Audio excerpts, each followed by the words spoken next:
Kamusta mga boss? G's Gaming nga pala. So dito nga mga boss ay nakalaban ulit namin dito yung Pinoy clan na clan ni Ma'am Liza. At sa nakikita nyo dito mga boss, basag na halos yung nasa top namin at kasulukuyang umaatak pa din sila. At syempre, sinabayan din namin sila mga boss. Kahit na di gaanong halos lahat na umaatak. So dito, top 1 Philippines pala sila ngayon mga boss at kami naman ay nasa top 5 spot sa buong Pilipinas.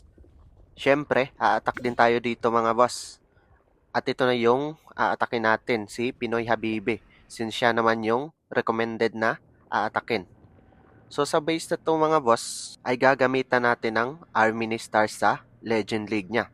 So, ang plano ko pala dito mga boss ay dito ko papatamaan yung Giant Arrow ko at Dragon Duck. At dito naman tayo sa baba magta-dragons at bahala na silang maglibot dyan hanggang sa may 12 o'clock. Kaya tara, baka na! So, ang plano ko sa base na to ay uunahin muna natin yung earthquakes natin para madamage yung mga buildings at di makapag-repair yung building sa gitna. So, earthquake, then Dragon Duck, tsaka tayo mag Giant Arrow. Nako, tabingi pa yung arrow, tinakuha yung dalawang Inferno Tower. Pero sige, tuloy pa rin natin. So, Dragons, sunod natin yung Dragon Riders, Warden, Impi. Napindot pa yung Impi agad. Imbis na Skywagon, pero continue pa rin. Then, distract muna natin ang Skeleton Spell yung bagong Guardian na Lagger. So, dito, low health na yung Queen natin. Binanatan pa ng Monolith. So, sure na, dedo na yan. Then, Warden ability na para di maubos yung main army natin. Siguro fresh muna natin yung Lagger. Masyadong masakit. Tsaka mag-overgrowth tayo dito sa may Monolith na part. Kasama pa yung Airbomb so goods. So, dito, mandi-distract lang tayo ng defense gamit ng isang totem sa may Monolith compartment. Then, baby dragons. Then, tulons para sa multi-archer. At, ano bang gagawin? Siguro, revive na natin yung Dragon Duck papunta sa multi-archer. Naku, nag-expire pa yung overgrowth pero freeze muna natin yung Monolith since masakit yan sa Dragon Duck natin. Then, totems para di agad banatan. Then, siguro barbarians na para sa mortars. Then, archers para mas mapabilis. Then, minions. So, kuha pa to mga boss. Since may Phoenix pa yung impi natin. Tsaka may super dragons pa rin. So, nakachampa pa tayo sa Pichitin. Swag muna natin yung isang poison. So, nice attack. I mean, hindi pala nice yung attack since paling yung Giant Arrow. Wala masyadong value yung Dragon Duck and Giant Arrow combo natin. So, move na tayo sa second attack mga boss. At second attack na tayo dito mga boss. So, may nakita akong name dito mga boss. Malakas na player. At itong player na to ay walang iba kundi si C5. Siya yung top 1 PH natin sa buwan ng Mayo mga boss. Kaya siya yung aatakin natin. So, ang plano ko dito mga boss ay magja-giant arrow ako dito sa compartment na to papunta doon sa kabilang side. At dito ko naman ilalapag yung Dragon Duck ko para makakuha ng Monolith. Since yan lang yung pinaka-threat natin. At mag-a-activate yung Rage Tower. At dito naman tayo sa 10 o'clock magda-dragons. At bahala na silang maglibot dyan sa buong base. Kaya tara, baka na! So una, syempre, yung earthquake spells natin para di makarepair yung builder hut.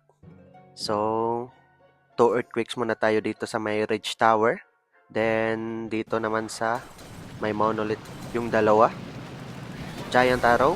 Then, Dragon Duck. Nako, parang walang value. Pero, sige. Skeleton Spell pang distract. Then, lapag na tayo ng Dragons dito. At saka, Dragon Riders. Then, Loons, Skywagon, Warden, and Impi. Sa Sabay-sabay na lahat. Totem spell, pan-distract, then Warden ability na tayo. Yun. Maganda yung immunity ng heroes natin. I mean army. So dito, sa baba, freeze muna natin para makuha yung Dragon Dock. Poison muna natin yung bantay. Buti nakuha yung Guardian sa taas. May kukuha na ng Town Hall. Goods. So dito, freeze muna natin yung Revenge Tower. Baka makuha pa ng loans natin at mabasag. At least, masisave pa. Pero parang di kinaya, kaya overgrowth muna. Then, MP ability. Para wala masyadong damage sa may dragons natin. So, Archer. Inabot pa yung isa. Minions. Di muna natin gagamitin yung revive spell since buhay pa yung Dragon Dock natin. Siguro Barbarians na since nakatangki yung Super Dragons. At distract muna natin ng Totem Spell yung Revenge Tower at ibang mga defenses. So, revive muna natin siguro yung Dragon Dock since siya lang yung may pinakamagandang value pag ni-revive mga boss. So, parang kakayanin nata to. Namatay pa yung MP pero buti na lang naka-Phoenix. So, yun, 3 stars. Naka 3 stars tayo sa base ng top 1 Philippines player natin this May, Season Push Cup. So, nice attack sa akin. I mean, di pala nice pero chamba ulit. Pero di pa rin tapos silang uma-attack mga boss. Kami konti pa lang net 3 stars pero sila patapos na yung mga bases namin. So, may dalawa pa, tatlo pa nga ang uma-attack. Konti na lang yung base namin dito. At sa kanila ay marami pa kaming lilinisin. Pero try ulit namin i-draw yung laban namin against sa Pinoy mga boss. A few moments later. At na-perfect na nga kami dito mga boss. Sa nakikita nyo, 150 stars na yung nakuha nila. At walang natirang isang base sa amin. Kaya need talaga naming i-draw to para di masira yung 7 win streak namin na inaalaga ang 3 buwan na. Kaya good luck sa Team Iskro Esports mga boss. Sana di lang sa scatter malakas to. One eternity later. At nakadraw na nga kami dito mga boss against sa top 1 Philippines na Pinoy Clan. So nakikita nyo dito, safe yung 7 win streak namin at safe din yung 7 win streak nila. Kaya salamat sa magandang laban sa Team Pinoy Clan mga boss. Mamaw talaga. Both war and sa push. Yun lang. Ingat!